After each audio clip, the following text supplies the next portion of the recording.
I completely missed, but I killed him. No and so way. he was bedded in the shale, and I shot, and I'm just using Kentucky windage and elevation. Right. And I can see where my bullet hits the shale, probably about 6-7 feet this side of him. Yep. And I skip it off the shale right into his back. No way. And I broke his back.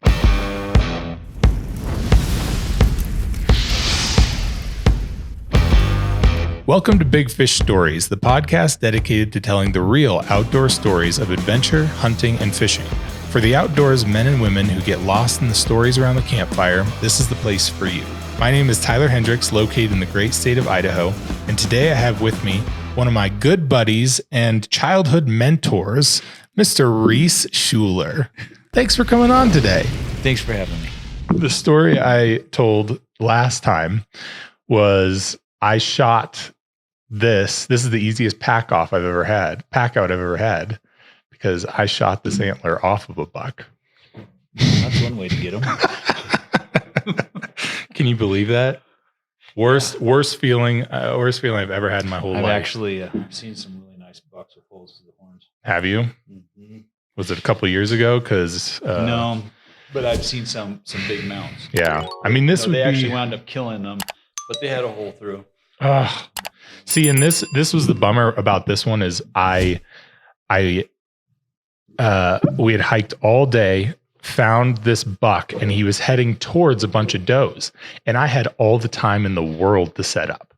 Like I literally had 40 minutes of watching this thing heading through the trees into a gap that I could shoot, and I saw all the does there, so I knew where he was headed, and I had positioned all these rocks around me just perfectly, got them all set up so that I only had to pull the trigger. I had it on a tripod. Everything was set. Pulled the trigger. Deer doesn't move. I look at my buddy, Levi. I'm like, where'd I shoot? And he goes, I don't know. I was like, must have shot low. So I shot again. Boom. Just falls over as hard as you've ever seen. Like this thing fell to the side. And I was like, oh, he's done. I've never seen a deer fall like that, but he is done. I put my gun over my shoulder and I'm walking over there. And then all of a sudden, all these deer stand up and are moving all over the mountain. And I see a buck and I'm like, dude, there's another really big buck. You should shoot it. It's just as big as mine. And then he turned and I said, except he only has one antler. Are you cool with that? Like I'm talking to Levi, and Levi's like, that's yours.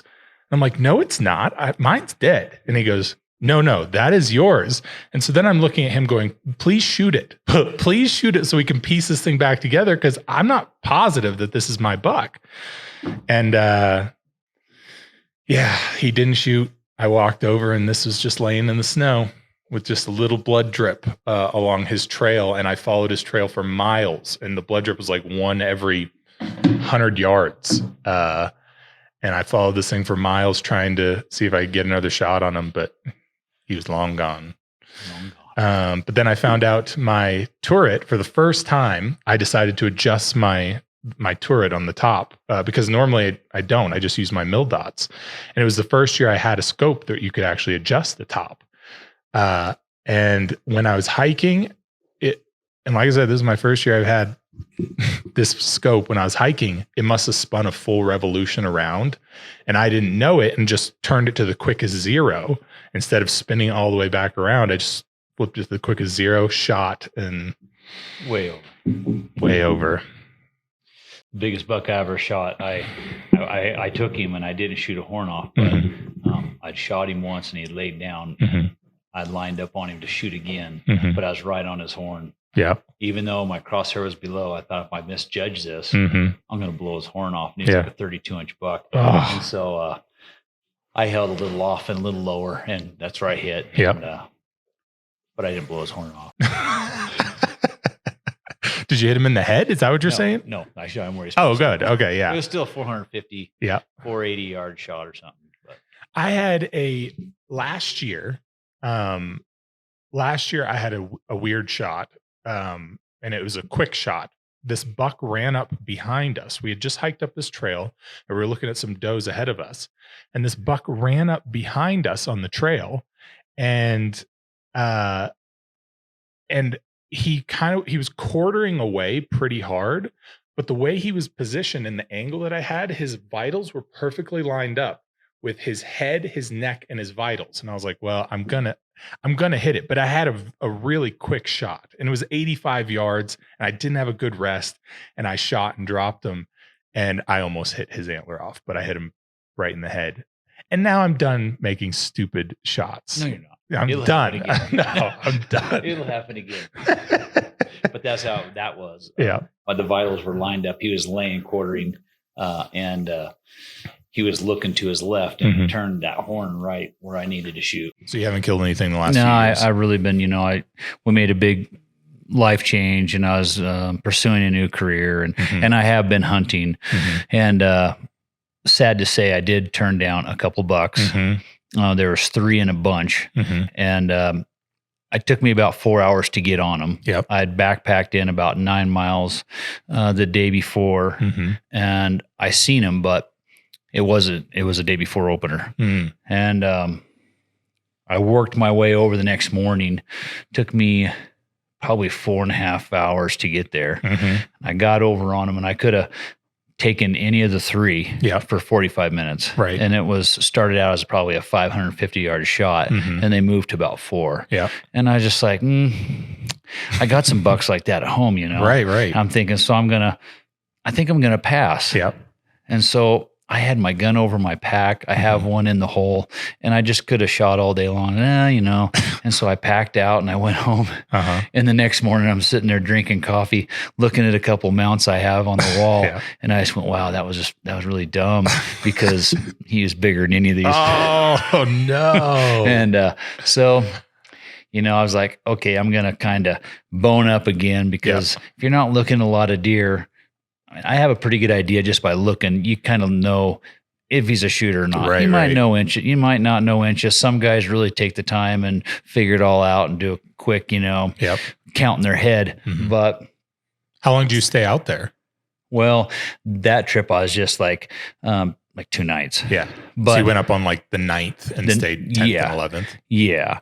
And I had seen some really good bucks down the ridge, and I think that's kind of what happened. Is I'd slept on this ridge, and I was overlooking a big basin, but the big basin, the one ridge off the basin went down probably like 3 or 4 miles. Right. And I only have a 20 by 40 by 60 spotting scope, and it's a good scope, but I was spotting some bucks down the way that had to been, over 2 miles. Right. And I can tell they're shooters right off. I can tell they're whoppers, but I can't really tell you what they are. Right. And I was thinking, man, I'd like to get down there and kill one. But so after I turned down the bucks, before I went home, everything scattered, and I couldn't figure out what the heck. And I started looking, and 2 guys had come up the bottom, and they're hiking right through where all the bucks hang. They probably just didn't know the area. Yeah. And it's high country, and it's big white pine. And to be honest, I don't know if you got over there. I don't even know how you'd find them, or how you'd find a vantage point. You'd get in there and you wouldn't be able to see the forest for the trees, so to speak. And so after I left those bucks, that's when I started regretting it. And I went, oh man, now I don't really know where those bucks were now that I'm over here. Right. They could be 50 yards in front of me. Yep. They could be 500 yards in front of me. And, probably not that great at hunting in the timber. Right. But anyway, I wound up walking out, and I regretted not taking the 1 buck of the 3. Right. Did you end up going back in at all? Or was that kind of I went back in this year? I did go back in, but that year the season had opened in the middle of the week, so most people aren't there. And I went back in about 3 or 4 days later, but it was the weekend, and everybody was in there. When I went in, I was the only truck at the trailhead. When I left, I was still the only. I think there might have been one other one, but when I came back, there was like 12 or 13 trucks at the trailhead. And I was just like, so I moved on. This year was a weird year because I saw buck after buck after buck this year. I got my buck on the second day on that first big snowstorm. And everyone else seemed to really struggle this year. I don't know what it was, but I had that bull tag for 48 and I could not find a good shooting bull in all of 48, but I saw buck after buck everywhere I went. And people were calling me going, I can't find any deer this year. I'm like, why don't you go with me elk hunting and watch me not find bulls and you can just shoot deer? Because that was the year this year. You should have rang. I know it was horrible. Well, that's the story, and I've been the same place. And there's times you're looking for a buck, and all you see is bulls, and I think that's part of hunting. Yeah. What you have some favorite types of areas to hunt, which is different than where a lot of people typically hunt, at least from conversations we've had in the past. Yeah, you like to go on the tops of everything. I do, only because, and it's just kind of my style of hunting. Like I said a minute ago, I'm not that great at hunting timber, but I know a guy who is. And when I asked him, hey, throw me a bone and kind of give me some pointers, what do you do? And he says, well, I really shoot like a low powered rifle. He shoots a 7mm 08 in a Remington Model 7. He shoots like a 3-9. He cranks it down to 3, and he practices by shooting rabbits. Right. And but he said the real trick is walking very slowly, very quietly. And of course, he's doing his homework. He knows where he's going. Mule deer? He's doing this with mule deer. Wow. And so he says you walk very quietly, very slowly. Sometimes it's 5-10 paces. And then he says, I'm stopping and I'm glassing. And he's glassing through the timber.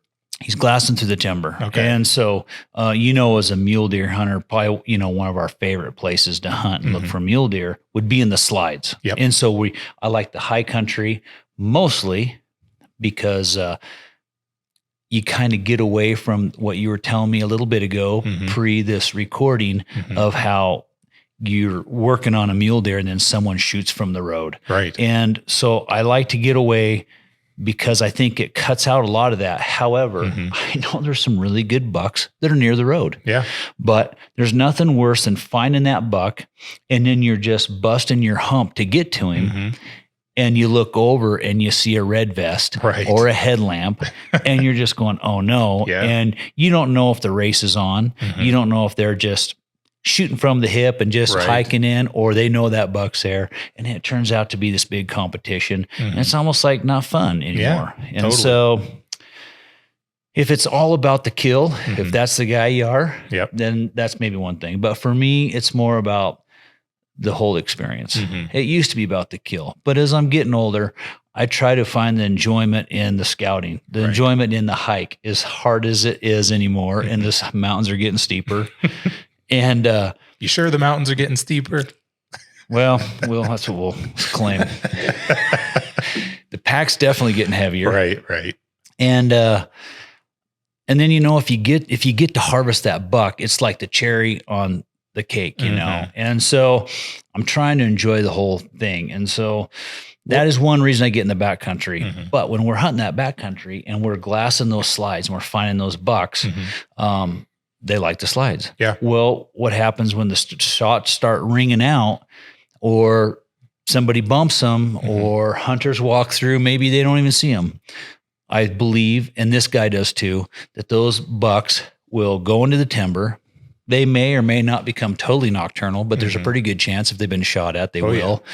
Yeah. Or then they'll stay in the dark timber. And, even though it's in October that we're hunting, it's still pretty hot during the day for a mule deer that's all haired up and kind of ready to go into winter. Right. And so I think they actually like the cool.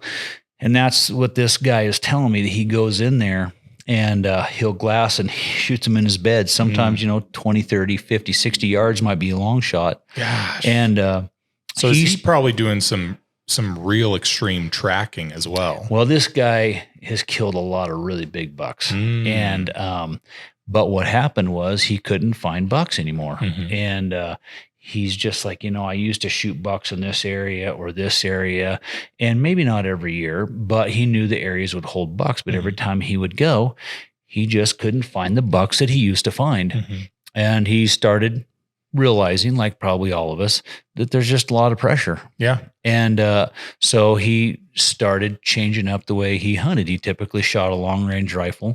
And like you and I probably, he's glassing long distances, and then he's closing the gap, spot and stock, and trying to take a buck 3, 4, 5, 700 yards or whatever. Sure. But he said it was just getting tougher and tougher. And he's quite a bit older than me. And this guy's got some whoppers on the wall. I mean, some dandies. Yep. He's been in magazines and all kinds of stuff. Right. And so he said, I changed it up and I started killing big bucks again. He lives in Utah. Yep. And I do believe probably, I've not really seen very many bucks of the calibers that he's taking. So I think there's a little bit different gene pool there. And, and of course, he started way back probably when I was still following my mom around the kitchen. He was killing bucks. He's quite a bit older than me, probably by 25 years. Right. And I don't know how much he's doing now, but man, that's amazing. Those caliber bucks, I just don't see. Right. So, did you see, have you seen Little Wes Moore's? Well, he's not little anymore. Yes. But that huge buck that was a nocturnal buck that popped out at the dumbest time ever. Yeah. Right along the, not too far from the road. Yeah. There you go. Right. I know. And I hear some crazy stories of a guy was telling me, it's been a couple of years ago, but he's a smoker. He's probably 15 years older than me. And he can't hike because he smoked his whole life. Right. So he goes up and he makes it a couple hundred yards from the truck. And then he sits there and smokes. He says, I make it a little bit further. Everybody else left me behind. And I thought I'd sit there and have a candy bar. And he winds up shooting like a 34-inch buck. And I was like, well, that's just not even fair at all. It's not. I think God likes some people over others. That's what I'm and starting you think, to realize. gosh, maybe I should take up smoking. Yeah. I mean, it would slow me down because Something I do like sometimes too think that we get in big rush, One of the guys we interviewed a couple podcasts ago, he's probably one of the best hunters I know. He shoots, I mean, he's got that big 190 buck that he shot out from under a bunch of guys a few years ago, but he's an extreme hiker, one of the best athletes I've ever met.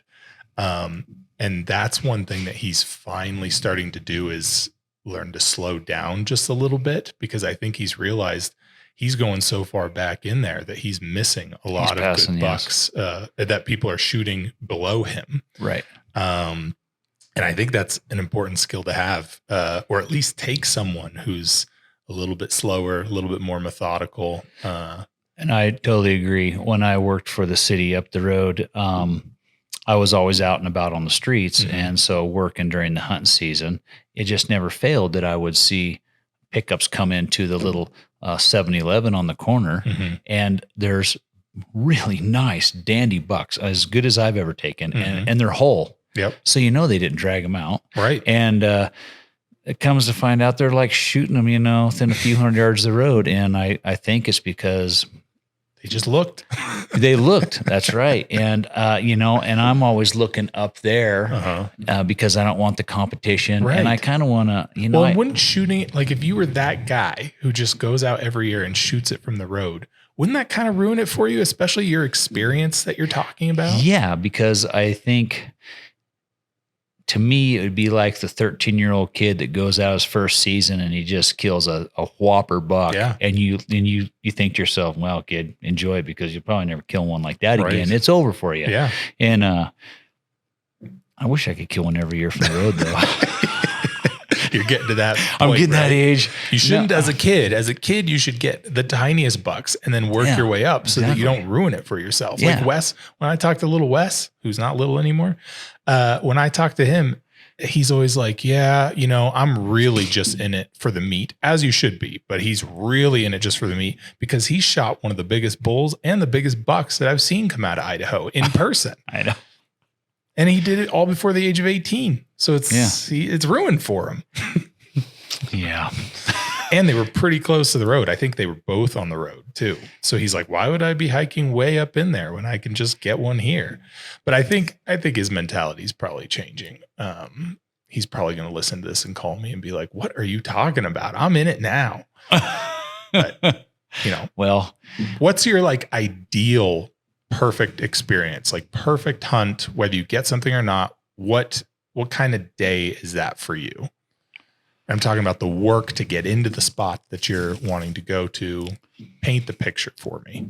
Well, I don't know if it's just a day. It seems like in life, we get really busy and then you don't get to do it what I feel like is doing it right. And part of doing it right is, for me, especially as I'm getting older, I'm in my mid-50s now. And so part of doing it right for me is being able to go in and do some scouting and kind of look at a couple bucks that I'd like to take. Part of doing it right for me would be the hike to go do the scouting, because as you get older, you realize how important it is to get in shape, know? And I'm in pretty good shape, but there's a difference when you go in with a spotting scope and your binoculars and then go in with 5 days worth of food, a rifle, a spotting scope, your sleeping bag. And then if you do kill something, you're going to bring out as much as you can. I'm usually well over 100 pounds that first load, and probably right at 100 pounds my second load. So for me, it's kind of the whole experience. I love going out scouting. I love glassing. And then if I can find that buck, I like to go back and kind of watch him a little bit, not too much because I don't want to bump him, but I also kind of like to see who's around and who's scouting, if anybody. And then, what I really like is I like to get in there. I like to hike in there. And I think there is something for me that as I'm getting older, I want to be easy, but at the same time, I don't want it to be easy because I think part of the adventure, I think that every good adventure and every good fish story really has an element of adversity to it. And if you just go out and shoot him on the road and back your pickup up and drag him in, Where's the story? Face it, where's the story? Yeah. And where do you tell your grandkids? Right. So I do like to get in there. I like to scout and I like to feel like I've earned it. And, you hike in, you stay the night. And then if everything comes together, most of the time, if I do my homework, I'm usually in there and I'm squeezing the trigger first thing in the morning and I'm packing the next day, maybe 2 days. Yep. And then I just kind of camp out. I eat a little bit better, as in I don't eat freeze-dried meals the next 2 days. I usually have something in the truck my wife's made or something, and I'll hang out the truck and I'll sleep at the truck and then backpack in to get the other half or whatnot.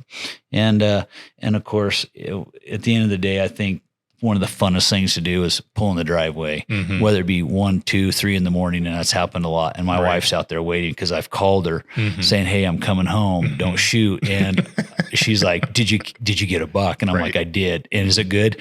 "It's a dandy." And she's like, she's out there waiting, And there's something about that phone call to the spouse that is it definitely, their reaction to it makes it even a better experience. And she's my biggest fan. Yeah. Now, after all these years, she's still my fan, but my bigger fans are my grandkids. Yeah, and so they're just, that's awesome. You can almost really shoot a dink and they just think you're wonderful, So now you can get away with lower bucks. Yeah. So you can get away with smaller bucks. You can lower your standards. Yeah. Have you ever had one of those experiences that you were, that while you were having it, while you were experiencing this, that you ended up realizing that you were way over your head? Like a situation you got yourself in where you're like, I don't know what I was thinking. I shouldn't have shot here. Or I shouldn't have done this. Always. After every shot. Like almost every time. Yeah. And I got to joking around about it with some of our mutual friends like Jake. Yeah. When Jake used to call me and ask me, well, he'd want to go in, he goes, "Well, where do you kill these bucks?" And I'd say, "Well, let me tell you this. It's not like a secret spot. Sure. It's kind of secret for me, but not because there's a big buck under every tree around every rock pile. More than anything, I've learned how to hunt it. And so I figured out how to hunt it, how to get in, how to get out. And but what I would tell Jake is, this is what I've learned. I found myself just looking at a spot and go, "Oh my gosh, that'd be the last place in the world I'd want to kill a buck." And that's usually where I go kill one. That's where they want to be. Yeah. And then when I leave, I usually tell myself, "Man, I can't wait to get off this mountain." I've come out with blisters on my feet. My heels wore off like 50-cent pieces off the backs of my heels. Can't hardly walk. Bruises over my shoulders from packing way too much. Yep. And I tell myself, I don't ever want to see this mountain again. And I usually won't go back, even though I know it can be pretty bucky. I just like, give me a couple years, and I'll go back. Right. And then that's what I wind up doing. And I'll find another spot and I'll hunt that. And then I'll do the same. And then I won't want to see that one again. And for whatever reason, I just always find them in these, well, kind of a hellhole. Right. But they do like it. But again, like we were talking earlier, I know guys that are finding them in one of the biggest bucks I've ever seen in my life. I was driving down a dirt road, relatively flat country, some rollers and sagebrush. And I stopped for just a second. I can't remember what I stopped for. But as soon as I stopped, the sagebrush on both sides of the road was probably 8 to 9 feet tall. Some of it, most of it, probably about 6 or 7 is old sage. And this buck stands up. He was bedded in the borrow ditch. Now I'm 80 miles from town, but it's a county road. And he stands up and he walks off. And I remember sitting in my pickup, and I could count. He's like 40 yards from me, if that. And he was like 32 points. Gosh. Just huge. And I was just like, it wasn't hunting season. It was like a couple days before hunting season. Right. And I had a rifle in the seat, and I just went, oh man. Yeah. And of course you go back hunting. You're never going to see that guy no, again. He's gone. As a matter of fact, you were lucky to see him the first time. If he would have just sat there, bedded down, probably would have never seen him. I never would have seen him. Yeah. If he hadn't moved, but I stopped. I think I might've stopped to take a little nature call. Right. And that's the only reason you saw him. And he stood up. Yeah. Yeah. And I was probably, I was like 16 years old, and I've never seen a buck that good for myself. Right. Maybe since then. Yep.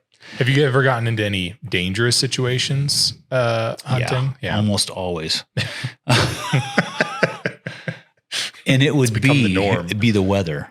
And because I do get up there high, and then even though I have pretty good gear, you're hiking in and you get into the snow, and this is usually how it is for me. I'll get soaked usually if there's an early snow. And in this country, we typically get one somewhere probably 2 weeks before hunting season. And if most of the time in the high country, it's going to stay. And then we'll have a couple little more by hunting season and maybe into the hunting season. And I've gotten some spots where, I'll be hiking and the snow will be like knee deep, but it never seems to fail. You'll get soaked to about your waist.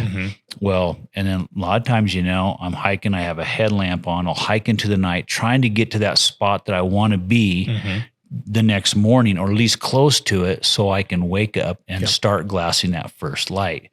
And they're more often than not, you get in there and you're just thinking, oh man, the wind's coming up. It's dark. As soon as even in October, as soon as that sun dips down behind the ridge, the temperatures just start dropping, and then the winds come up. You'll get those evening winds, and not always, but I would say probably 3/4 of the time. And there's a lot of times I'm just going, oh man, if I don't find a place out of the wind, and I kind of go through. Can I make it through the night? Yeah, and hypothermia is the biggest killer in the mountains. And it's actually in the summer because people don't have the right gear. And I have pretty good gear. And I have this sleeping bag that I would go hunting every year, and I would come out with sinusitis and bronchitis almost every year. And I was just like, most people would quit, but some are smarter. I'm a little stubborn. And so I remember I found a bag at a climbing store, and I wound up visiting with the guy there, and he'd climbed, I think, most like the 7 biggest peaks, in the world or something. And he said, this is the bag. And it was built then by Feathered Friends. And I wasn't, way back when I started this, nearly 30 years ago, there wasn't a whole lot of guys doing it. And you didn't have name brands like Cooey or whatever that had custom bags. Right. And one thing I learned back in the day was, good gear is expensive. Good gear that's light is twice as expensive. Oh, yeah. Well, when I worked on ranches, I was a cowboy and I just didn't really have a lot of money. But I found this bag 20 years ago and I'm getting ready to replace it because it's just breaking down. And it was like $700. It's just now breaking down 20 years ago.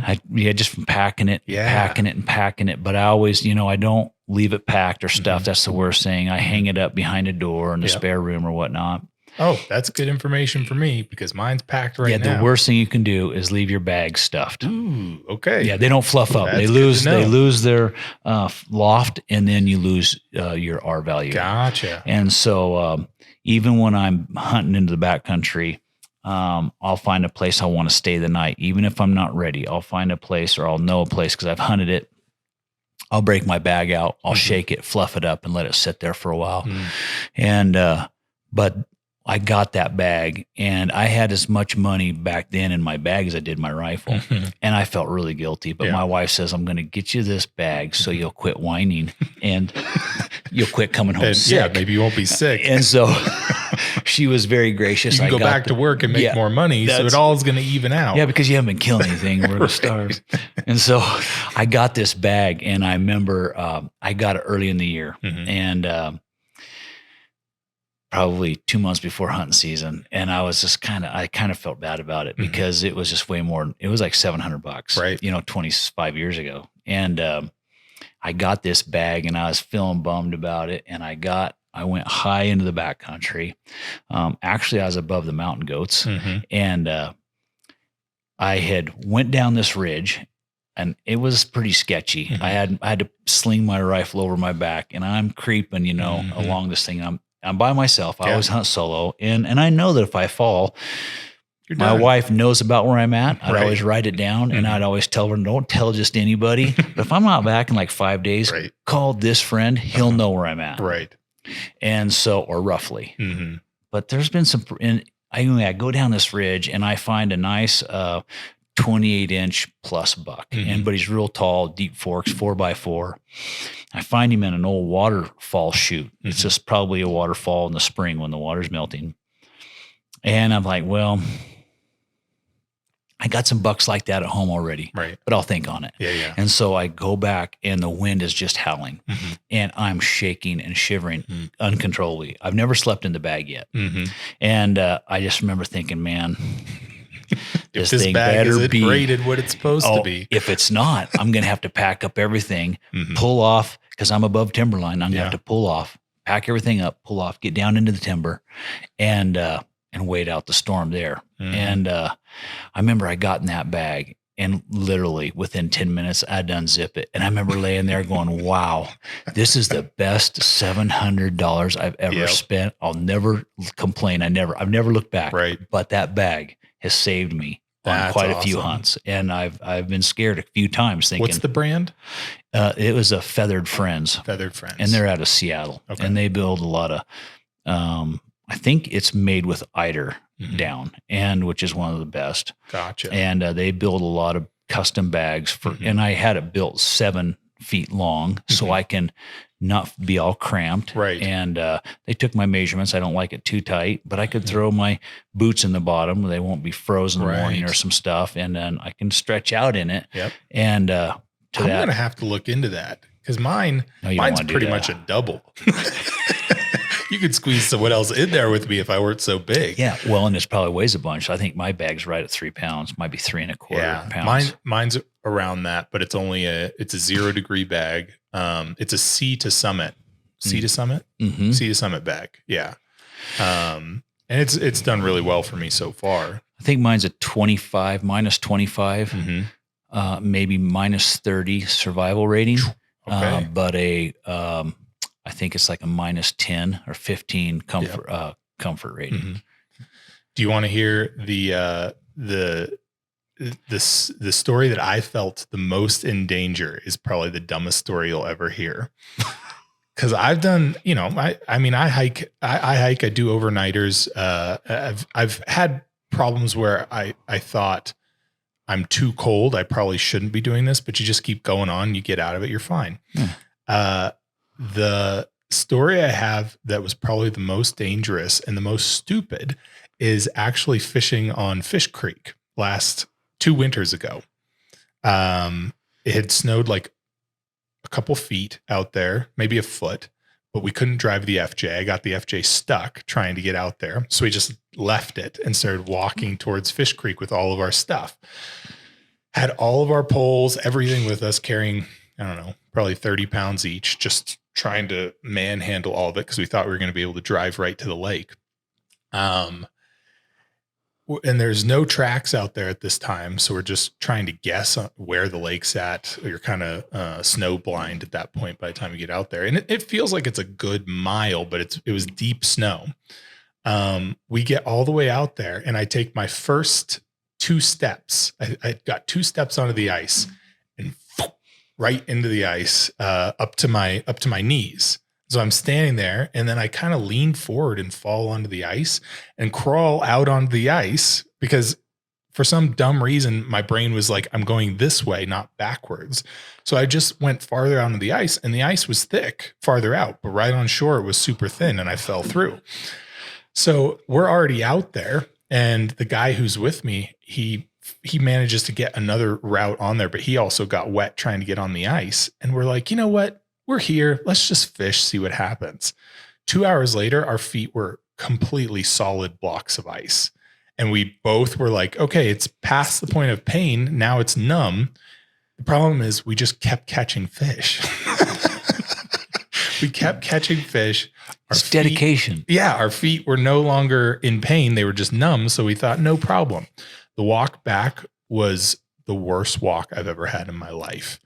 Our feet felt like blocks of ice. We got back and we're like putting our feet behind the exhaust to try to get them warmed up. And weirdly, out of all the hunting experiences I've ever done, that was the moment I was like, if we like have to stop because our feet are no longer moving, what are we going to do? Like, no one's going to come out and get us. There's no service out here. Nope, you're not bringing my GPS to go ice fishing. So... Well, I totally get it. And I think about that a lot when I'm hunting because I am solo. And so I think about it a little bit more. And having said that, maybe for your listening audience, most guys are going to be going, well, why don't you if you get that cold, just build a fire?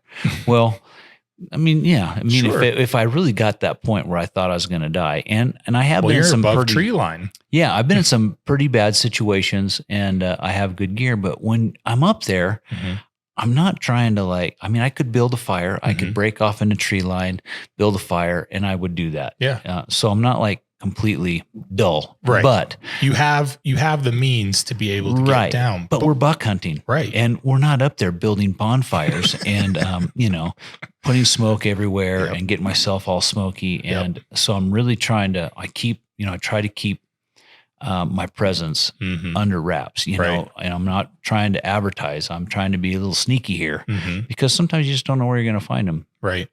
I did wind up the next morning going and I killed that buck. Oh, good. There was a bigger buck I was watching, but somebody had come in and when on my way in, I had to work. I'm shocked that you even are seeing people up there. Is that getting more and more frequent or less frequent? No, it's more frequent. So I have a theory about this. It's these talk shows. We give away all of our. True. We give away our secrets. I haven't mentioned one defining place that someone could find this stuff. Well, hunting is getting more popular. Yeah. But I think that in Idaho, especially the last couple of years, this might actually be the first year that they really limited non-resident tags in Idaho.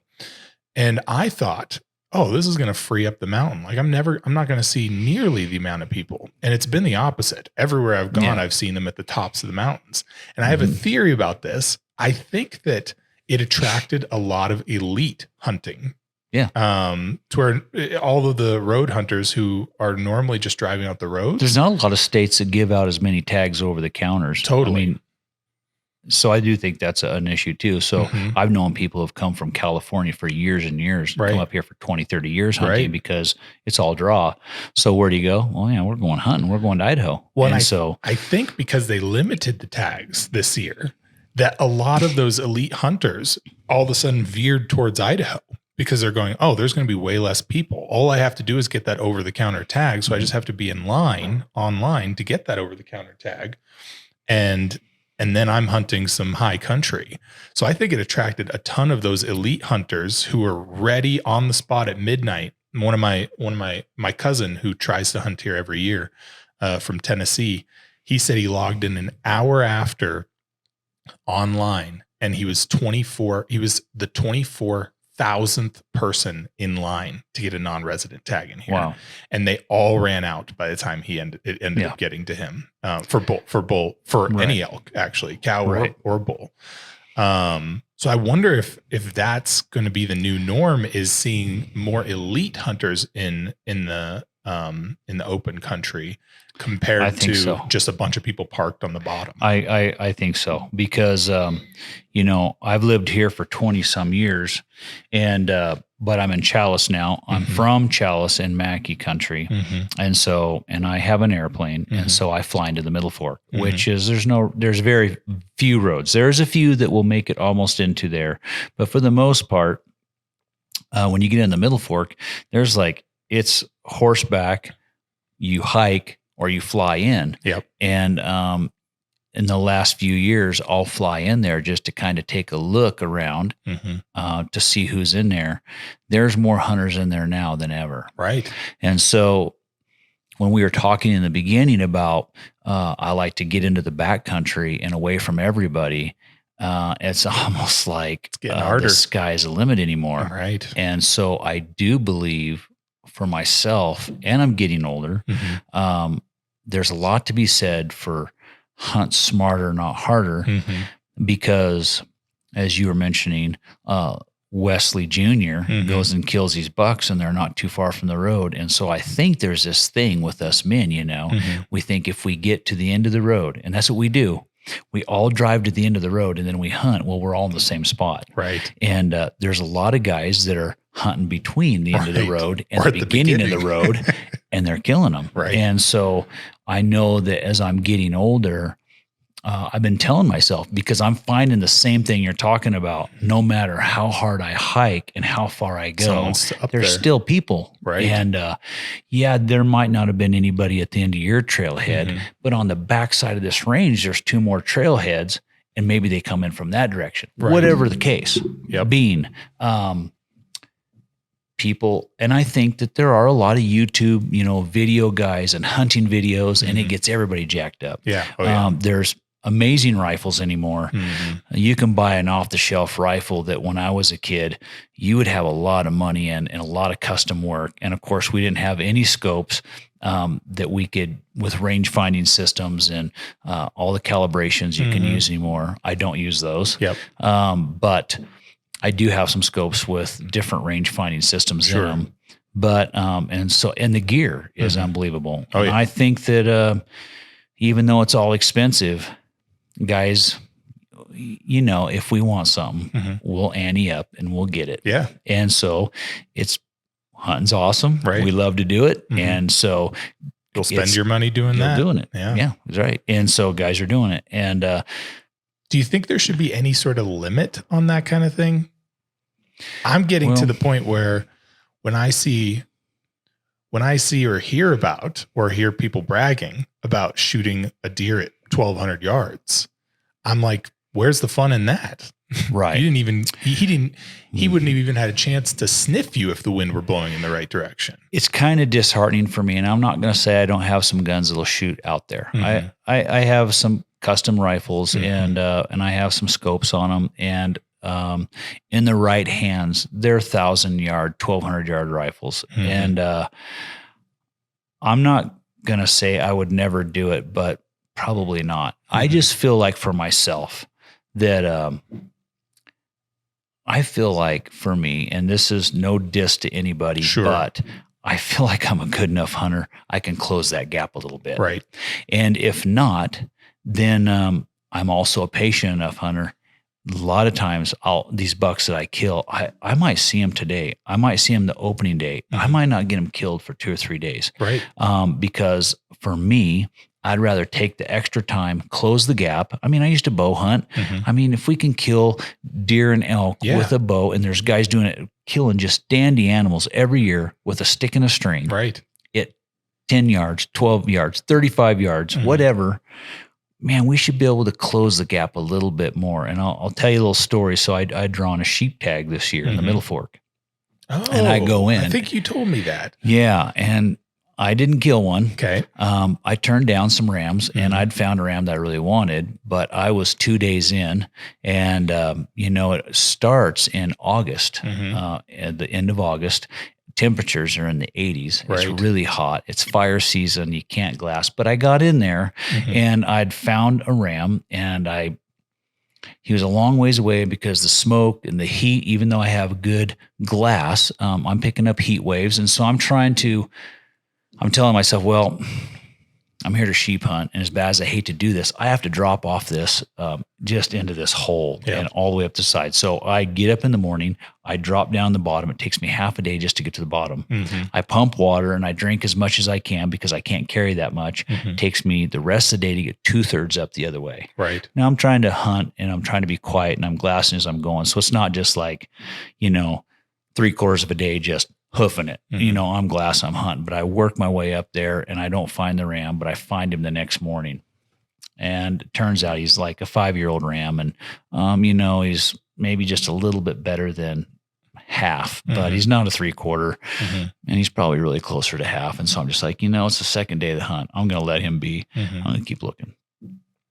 And, I find some sheep sign, and I'm working my way down this ridge. And, here's the thing we were talking about. There's one road in the Middle Fork. I could have flown in on the other side, but there's no airstrips on my side where my unit is. And so I could have flown in and landed. There is a close airstrip, but it's private. And I didn't want to ask because they do some outfitting, and I knew they might have some sheep hunters. I had talked to the manager, and they said, well, and so I said, no, I don't want to step on my toes. So I would have had to land downstream, hike a couple miles upstream. There was a pack bridge. I could cross the pack bridge, and then it's straight up from there. And mind you, it goes from 4,200 feet at the river to where I'm hunting, and I can see the top to 9,200. So it's nearly a mile elevation gain in probably maybe 2 miles. Right. It is steep. It is just the meanest country. Oh my gosh. So a mile elevation gain in only 2 miles. And it's a rock pile. Yeah. It's just, it's one of those things you're asking, what am I doing?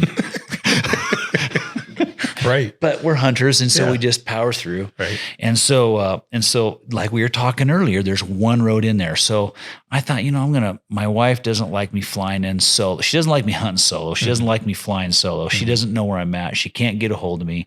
Yes, I have an in reach or whatever. We can communicate. But in that country, you can't always, because the satellites have to be directly over the Middle Fork of the Salmon. Right. And if you're in a canyon, I could send a text, and then I would hear it ding like 3 hours later as the earth rotates and lines me up. And then she might respond, and then 2 or 3 hours later again in the morning. So if you're like, hey, honey, I'm here and I crashed and I'm bleeding to death. Right. Nothing's happening for a few hours. And not, you might, so you have to be really smart, and you have to think about it. So I drive in because that's what she wants me to do. Right. And so there's 5 tags in that unit. Well, there's really only one road into just the meanest, nastiest part. And guess where all 5 tags were? We were all camping literally within a 200-yard circle. Oh, no. I couldn't even sleep the first night because I could hear people in every camp snoring. I laid there. I started laughing. I go, you have got to be kidding me. How did their wives ever get any sleep? Because I'm literally 200 yards away. And these guys just are going off. And I'm just like, I just laid there and chuckled. And I knew there was one woman. And I was just thinking to myself, God, I hope she's not one of them snoring. Anyway, she's probably the loudest. We're all there at the same spot. And so it just got crazy because, everybody's kind of like being secretive and, hey, have you been and checking it out? Right. And, yeah, I've been a couple times. Giving the most basic information, but trying to extract most information. You see anything? Oh, I seen a few, and I'll be honest, none of them were shooters. Oh, okay. And they're all looking at you shifty eyed. It's like the worst card game ever. And but we're Hunter's on poker faces. Oh yeah, it was horrible. Like it was horrible, and it was hilarious at the same time. I just chuckling to myself, and then like finally one morning after a couple, and I only hunted from my Jeep the first day. And about 3 or 4 days later, I come back and I'd kind of hang out my Jeep, and I would eat a little bit better and a little bit more and had more water. And then I would take off again for 2 or 3 days. I spent 21 days in there. Oh my gosh. But yeah. So it got really crazy because this is what was happening in this unit. You're in the middle of nowhere. Right. There's 5 tags. And finally, I'm the first one that says, so everybody's really cool. Hey, we got enough breakfast for you guys. Get over here. Yeah. And it was really awesome. And so I made some really cool friends, and they're feeding me meals. And I don't know if they're trying to extract information. They're offering you booze and whiskey. And I'm like one of the only ones going out. But finally, I break the ice. I go, hey, I don't want to step on anybody. Yep. And, I've been hunting this direction for the last couple of days. Which direction have you guys been going? Because I don't want to we hunted that direction, but since you're out, we're going to go hunt where you were. Oh, well, I guess I'll go hunt where you were. Right. It was just ridiculous after a while. And I see now it's really that way with buck hunting, and that's what's happening. But back to your question of long range shooting. Yeah. I got on the ridge and I'm working my way. I find a nice ram track. I know he's a good one. I'm looking for him, but he's kind of in the timber because it's so hot. And, I'm kind of looking, and all of a sudden I hear a shot, and it's like they're shooting right at me, and it feels like they're really close, although I realize they're across the canyon, a really steep, rocky canyon, and they shoot, and I went, oh, gosh. And I sit there for a few minutes, I'm going, that was really close. It's like I'm looking, I'm like, man, he's in here somewhere. He's right here, and I know they're over there, and I know they're kind of lazy already from a few days of hunting. And so then another shot rings out. I'm going, maybe they didn't hit him. And then like another one. And then I can hear like bullet impact. They wind up shooting 7 rounds. Wow. And I don't see anybody. Yeah. And so I kind of pulled out of there. I'm like, well, they either killed him. Right. Or if they didn't, he's not here. They bumped everything out. Right. And so I left. I didn't make it back to camp for another 2 days. I made it back, and I'm like, hey, did you guys shoot a ram? And they're like, no, we didn't shoot one. I go, was it you guys that shot like 7 rounds? Yeah. So what happened? Yeah. And the one guy goes, well, I was probably shooting a little too far. And his son, I look at his son, and he's a younger guy, like 19. And I already knew he'd been he's in the military. He's kind of home on leave or whatever to help his dad. And they had 9 people in their group helping their dad try to get this ram. And their dad's like my age, his dad is. And so I was like, how far did you shoot? And I could tell his dad didn't want to say anything, but the kid pipes up 1,118 yards. Oh, and I'm just going, 118 yards. That is a long shot. I go, how close were you? Yeah. He's like, oh, that kid hurried and speaks up again. He goes, well, I was watching him. The first couple shots was like 9 feet over. And his dad's you could just see the shame. Dad's like going, please stop talking. Yeah. You could just see, he just felt like a total jackwagon, right. And he goes, I got a gun that would probably, in the hands of somebody who knew what they're doing, shoot that far. Yeah. But he goes, I've only shot this rifle to 600 yards. And so in the conversation, there's a very big difference. I go, did you guys know I was there? Well, we had seen you. What? So what happened is I was working on that ram. Yeah. I'm on the same side of the canyon working on him. They're across the canyon. They see me going. And so they got greedy. Shooting. They got greedy, and they're going, man, oh my gosh, he's going to kill this ram out from underneath us. I'm on him. Right. It turns out that I was only just a couple hundred yards from him. I couldn't see him for this tree. I can't believe they even told you this. I'd be scared to tell you this. Well, it came out a couple days later because like every night in their camp, the booze had come out. Also, how are they hiking, drinking that much? They weren't. That's the whole reason they didn't. Well, his dad tried to tell. I go, how come you guys? I go, I just have to ask. man, it's a sheep hunt. It's like once in a lifetime thing. Some people never even get the opportunity to draw, much less, get to go hunt. Some guys wait their whole life. I go, why? Because this is always a question for me with some of our friends that we know are taking long range shots. Maybe they're good enough, but according to their stories, most of them are not. Right. And they take a Hail Mary. And I think there's as much bragging rights for them in the shot as there is in the rack. Right. Hate to each his own. But my question to them was, man, how come you couldn't close the gap just a little bit? I'm thinking, gosh, you could even talk like we're talking right now for half that distance and you're probably okay. Right.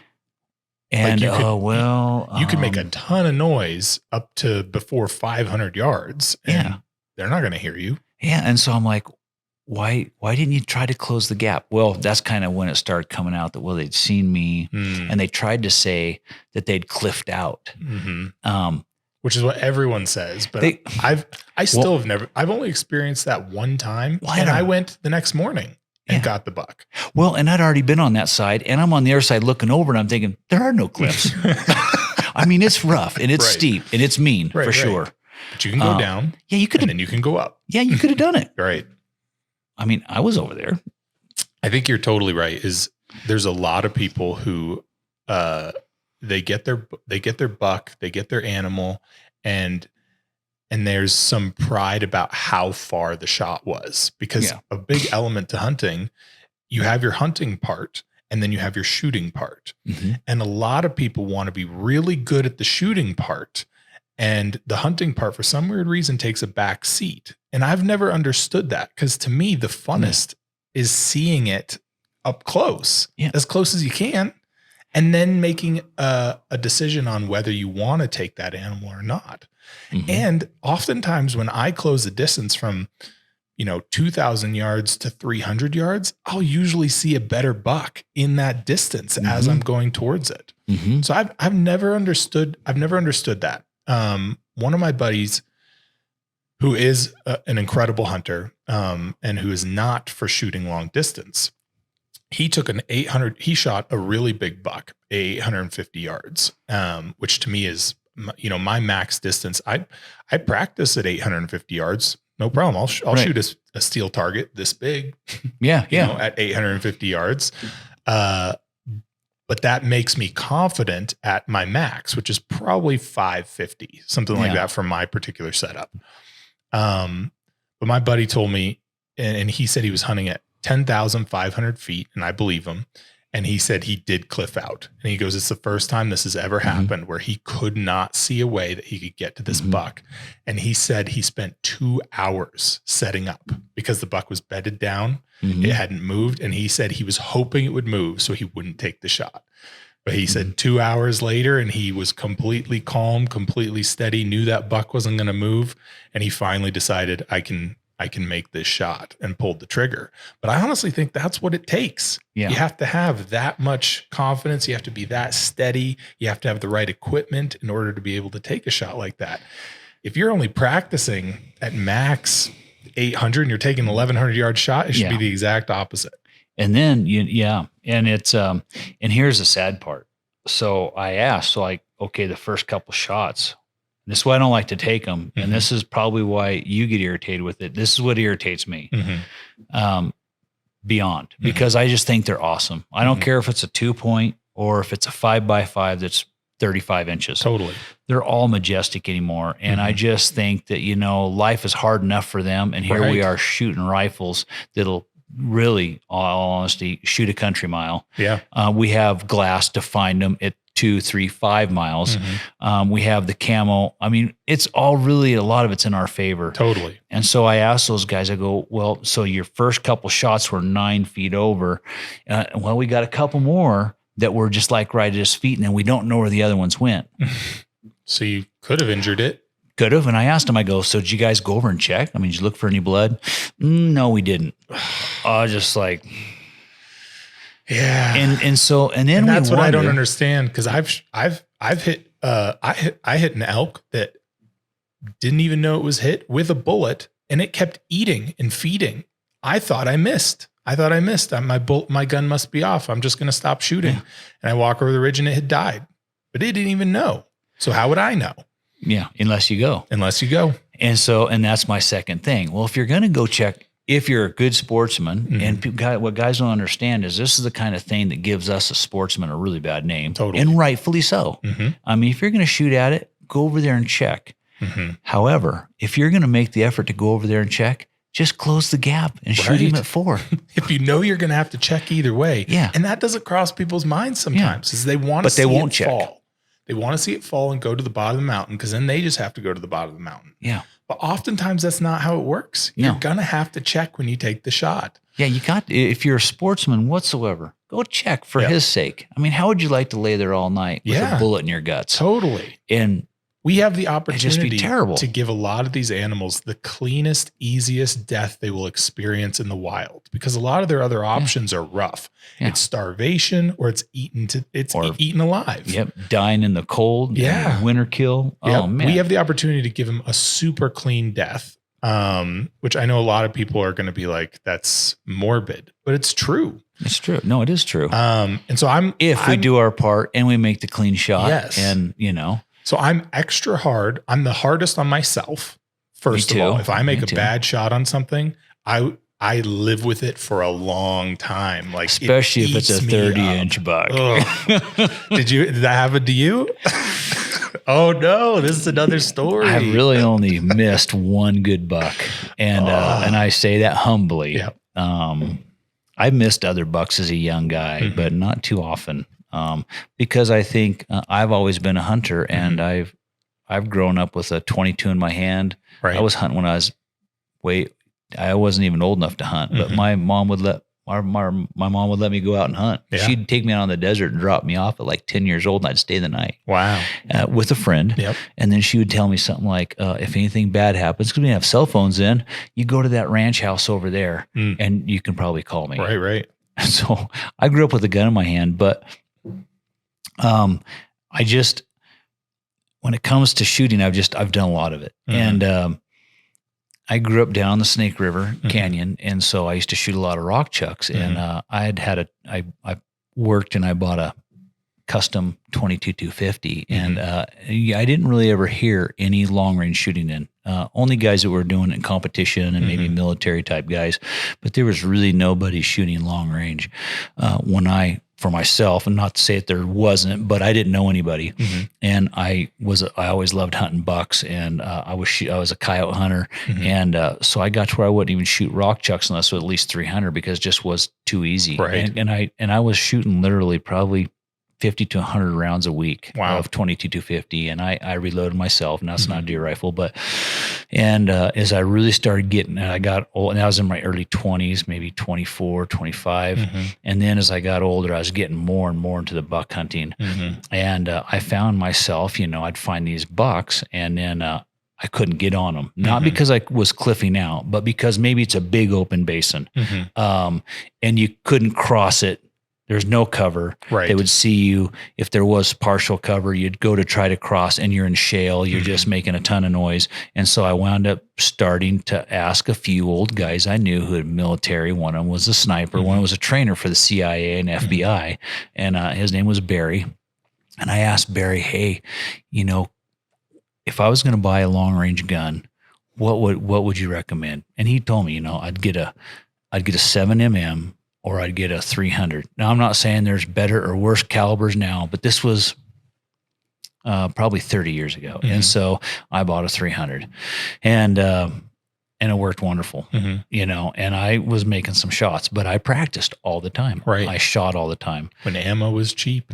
I could buy stuff to reload and I just shot it. And I actually I had 2 of those rifles and I shot one and it wound up getting broke and I had to sell it, but I still have the one and I have other really nice, way nicer rifles. I still hunt with the same old 300. Really? I'll go to grab my, a $5,000 custom built 7 mag that I have that just shoots lights out. And I was like, and I grab the old Warhorse, you know, and, it doesn't shoot as good, but I sure kill game with it. And there's something about the confidence you get with something that you've been shooting with for a long time. Right. Because I shot until 2 years ago. I shot with the same 270 that I've shot with since I was 12 years old. And I would brag to people all the time that I have not made a bad shot except for the very first year. So when I was 12 years old, I made a bad shot on a deer. But I would brag to people all the time up until I got the new rifle. And all of a sudden I lost my confidence. And it was confidence, because I'd go out and I'd shoot at targets and it would take me a long time to get steady and realize that it's me making the mistakes. But with my other rifle, so much confidence was there that I would pull up, shoot, and hit it every time. Yeah. Now figuring out it was all the rifle. But now I have the same problem as I don't even have a scope on that other gun. When I'm getting ready to go hunting, I'll look at that other gun and go, I should just put the scope on that and go out, because it gives me the confidence. Yeah. If it's still groups. Right. And, and so I think too that there's the 6.5 craze had came, but it's really been around for a long time. I know old guys. I hunt with an old guy this year, and he's 77 years old. Wow. And we backpacked in together. Wow. And he was just a tough old cooter. And I was just like, wow. And he's shooting a 264, and he's got several of them. Yep. And actually he's had he just sold a Winchester collection and he's had some wonderful rifles, but he's still shooting the old 264, which is, a 6.5. Right. And I'm not saying that's not a great long range gun, but I think there's some for me, and some people may really hate me for saying so. And I'm not saying a 6.5 Creedmoor can't kill a buck out there 700-800 yards. Sure. It probably can. I question the velocity, and, and I question, if it's got enough knockdown power at that distance. I have a friend who is it going to be forgiving at all? Yeah. Is there going to, because, and again, I know that we kill deer and elk with bows and arrows all the time. Right. And so we all know it's about shot placement. And so, but when I know I know personally quite a few guys who are getting into this long range shooting thing and they're taking into the field. Great. I've been doing it too. But I feel like they're a little undergunned, and they're going, oh yeah, man, I'm shooting a 6.5 Creedmoor. And then I'm unfortunately a couple of years of it, and they're going, I go, you're still shooting the 6.5. No, I'm going up bigger. Right. And I get it. Yep. And so, I think we as sportsmen, we need to remember, just because a gun is a great 1,000-yard gun shooting paper doesn't mean it's a great 1,000-yard gun shooting deer and elk. Well, most of the time people aren't even shooting paper. They're shooting steel. Yeah. And some of these gun ranges, they don't know how big that steel is. Yeah. Could be 5 feet long. Yeah. And if you hit it and you hear the ting, you're like, oh yes, I got it. That doesn't mean anything when you're shooting. And so for the record, whoever watches this, don't shoot me because of it or hate me. I just think that, again, it's one of those things that if we do it with bows and arrows, if you're going to shoot a deer and elk with a bow and arrow, what do you do? I mean, you're trying to get the heaviest or the flattest shooting arrow with the heaviest grain bullet or overall weight of the arrow. And we're trying to get the velocity, because that also kills, And so we do the same thing with them. But I just think that sometimes guys are grabbing those 6.5s, and I've had several friends that have had some pretty bad experiences and wish they hadn't have done it. Well, and if we're, like I said, if we're going to be really hard on ourselves about it, we should also be hard on our friends who are hunters on it, because, and mistakes happen. Mistakes happen. But if continual mistakes happen year after year, and we want to keep, the hunting name as something that people don't look down on, which is finally not looked down on anymore. Being a hunter is like a good thing in society. Right. And if we want to continue that and continue the sportsmanship of it, I think we need to be hard on people who are around us that we think are doing unethical things, or wounding animals year after year. Good hunters don't wound animals year after year. Yeah. They fix something. Yes. Yeah. Or hopefully we become honest with ourselves and start saying things like, I took an 800 and I killed a bull elk at 820 some yards. Right.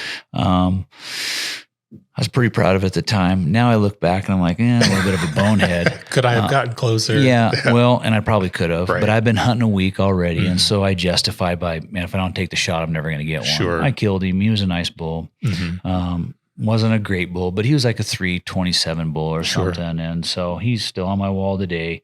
But I just think for me, I feel like I owe it to the animal. Right. And I have come upon animals that were, I shot a really nice mule deer buck one time. Oh yeah, we didn't talk about your story. Is this your story now? Well, I have a few. The 30-incher one. Oh, that you were saying. No. Were you trying to avoid that? No, I could probably come up with a couple. I thought you were gonna say. You thought you had said something like you made a bad shot on a big buck. I missed. I just missed. Oh, okay. Yeah. Well, at least you missed. He was running. Oh, yeah. But you had to take the shot. I took it, man.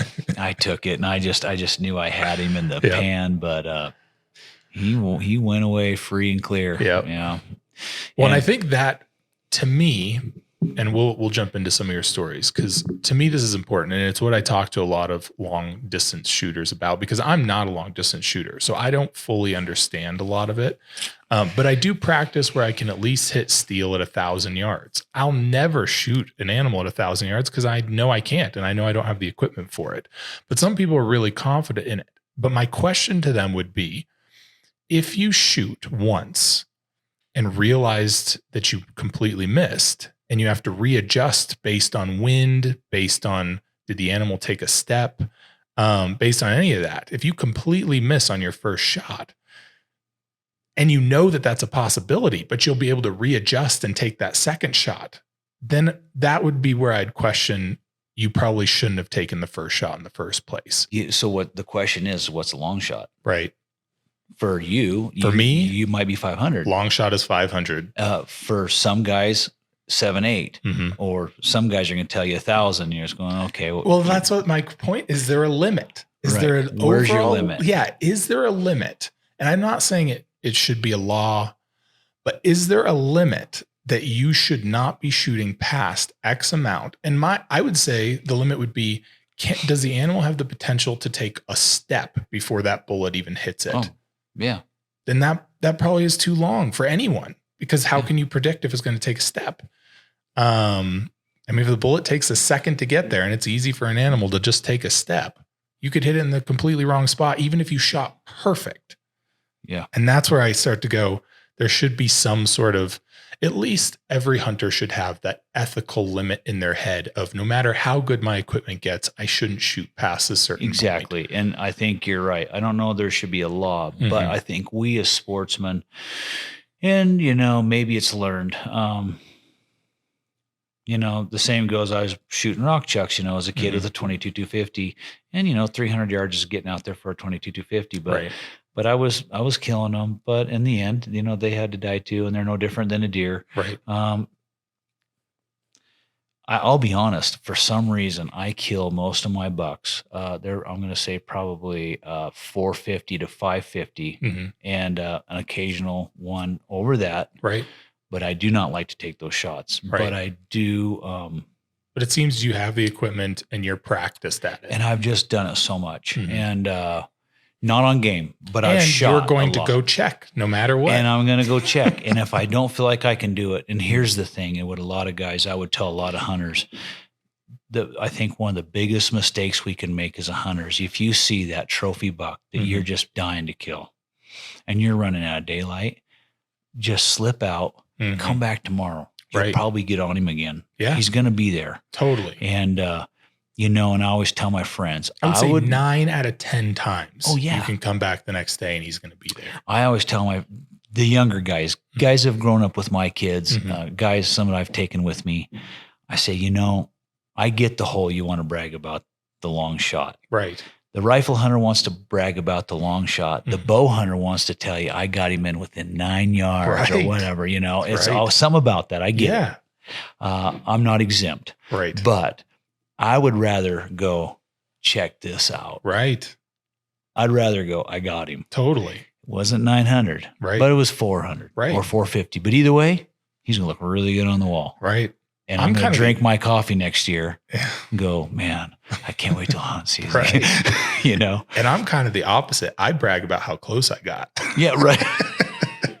Like I spotted him at 900 yards and then I was able to close the gap to 100 yards. To me, that's like I checkmated that deer, you know? Yeah, that's right. You got into his living room and you got him, you know, harvested. And then for me, there's just nothing better. I hate taking a second shot. And so it's not just pride, but for the animal, for the animal's sake, I just feel like if they're so awesome and so majestic to me.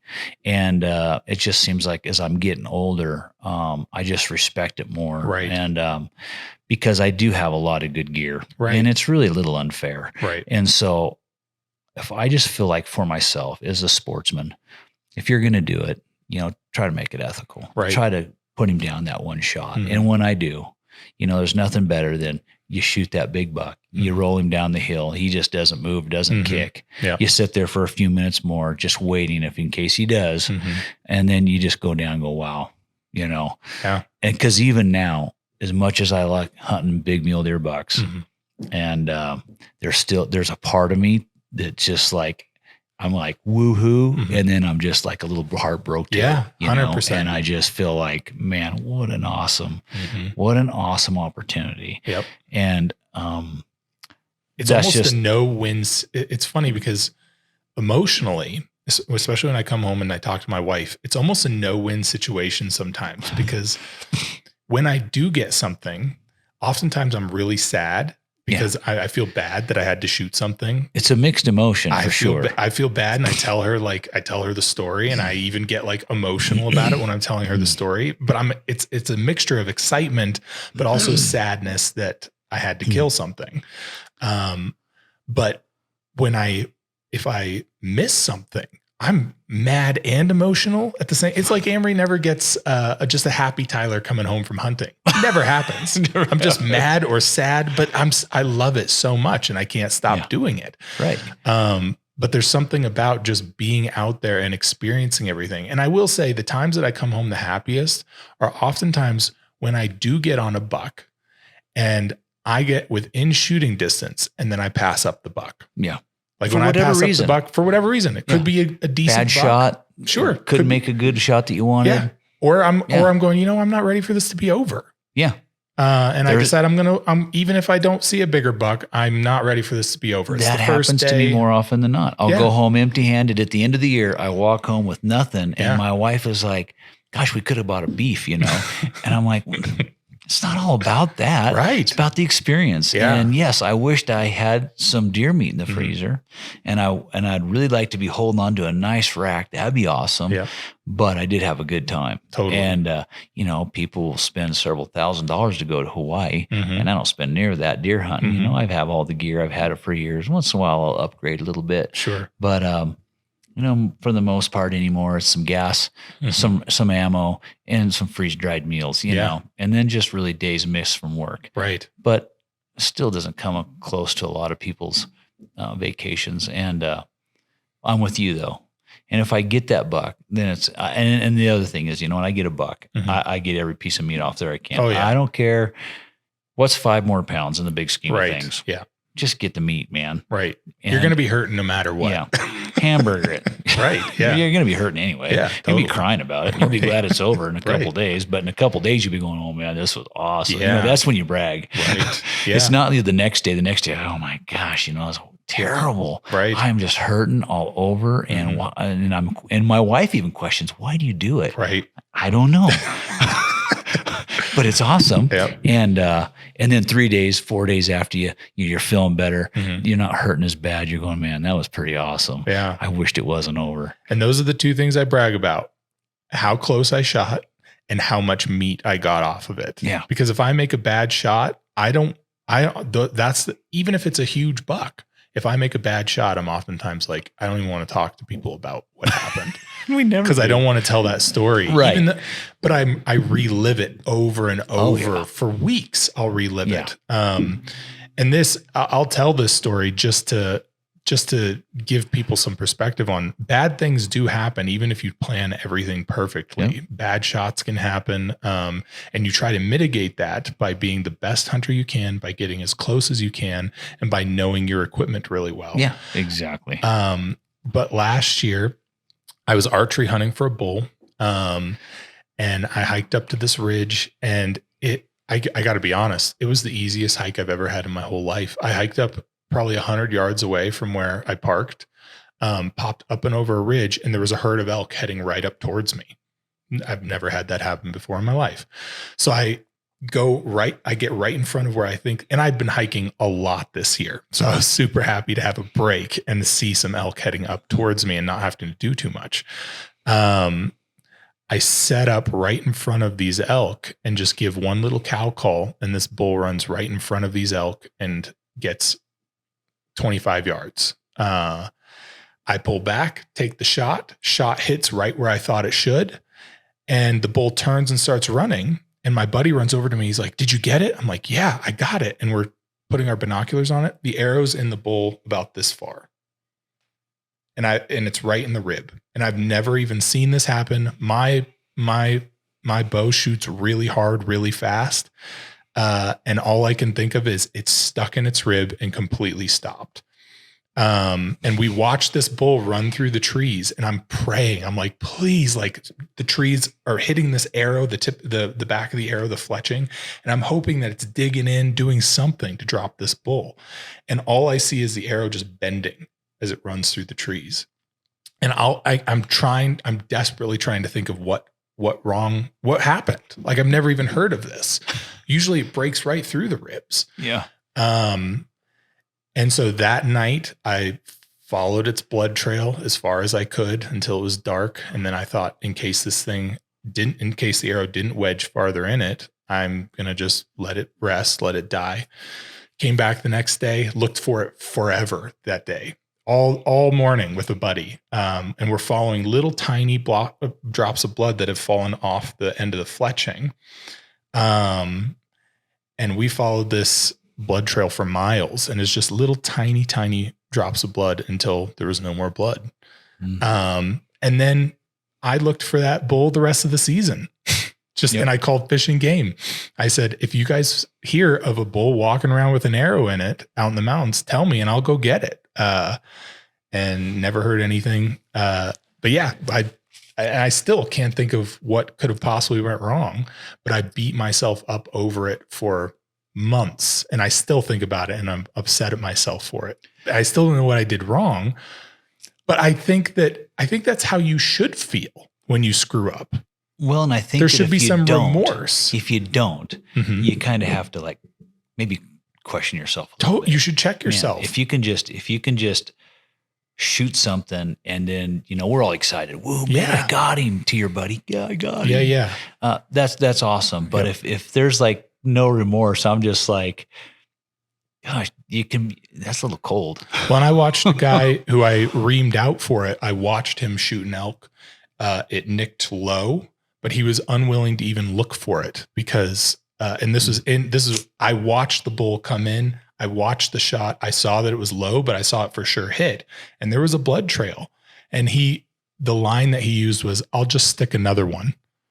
And I was like, "No, you won't." Yeah. I was like, "No, you won't. We're looking for this, or I'm calling Fish and Game." And I think that's how it needs to be. Those people should be checked, that not every hunter is cool with them just saying, "Oh, I'll just stick another one." Gosh, I know it's just, it comes to the point, I see a lot of guys, all they care about is the horns, and we're hearing these stories too, I have several friends who are working, they're fish and game officers, and they hear stuff all the time. We find a buck and there's no head. Why? And they didn't take any meat. Gosh. And you're just like, it's all about the horns. Yep.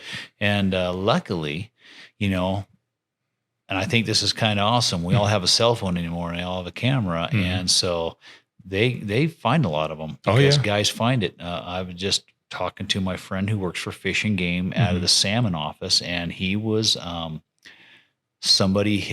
on a sheep hunt, not in my unit, but another unit down, and he'd asked me how my hunt went, and we were talking, and he asked me if I seen any bucks. I did not, and because it looks really bucky, but I didn't see any bucks. And we were talking about that whole deal. But he said one of his sheep hunters, another hunter saw a sheep hunter shoot a buck out of his unit. That unit wasn't open yet for deer, and then he said it was in his unit. Well, the person took a picture in the Middle Fork of the Salmon River. I mean, it is in the middle of nowhere. Right.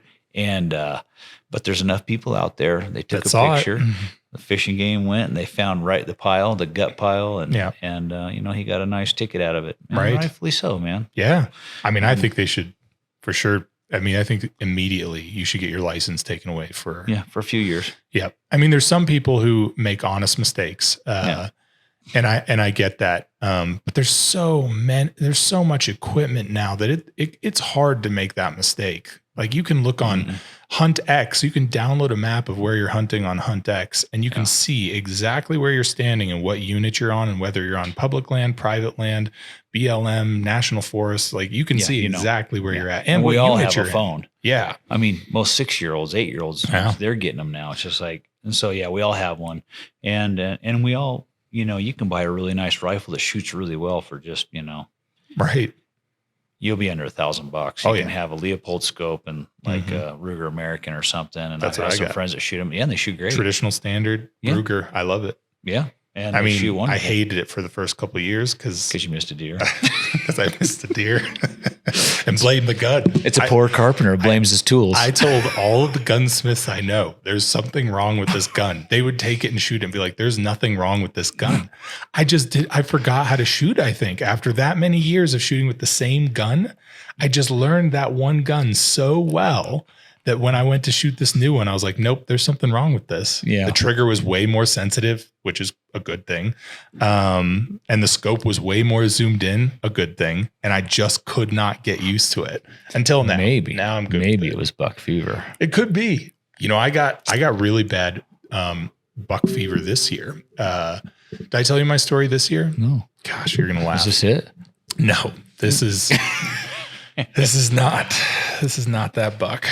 This is a buck I'm hoping to get someday. This is only like 2 years old, so he's still out there somewhere. And look at how unique he is. Oh, he's a nice symmetrical. That's the kind of buck that when they get some time, a couple more years. Yeah. Well, that's a typical 5. Yeah. But that's the kind of buck that will, when he gets the age on him, if he gets some he's width, gonna be cool. If he lives, doesn't lion kill or winter kill or hunter kill.